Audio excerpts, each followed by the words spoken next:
As part of this project, we are visiting public art sites in Toronto and surveying them to see how accessible they are.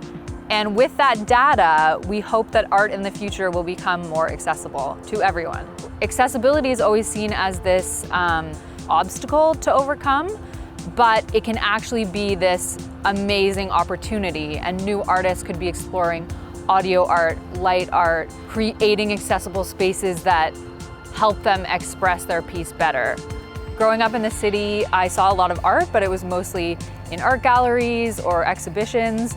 So it's been really amazing to see just how much art there is to see.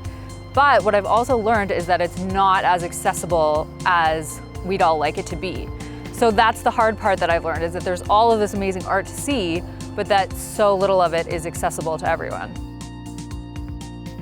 When I arrive at a site, there's a few things that I look for when I'm assessing. One thing that's important is that the path is flat and spacious and wide enough to accommodate a power chair and someone else.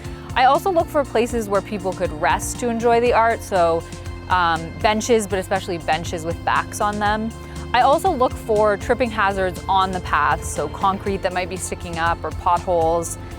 I also look for trees that are overhanging, and that's true for the art as well. If there's a piece of the art that's overhanging that might not be detectable by someone with low vision or a blind person, then that's really important to take note of. It's also important to see, can this art be experienced in a tactile way, or does this piece of art have audio elements that can be enjoyed by someone who has low vision?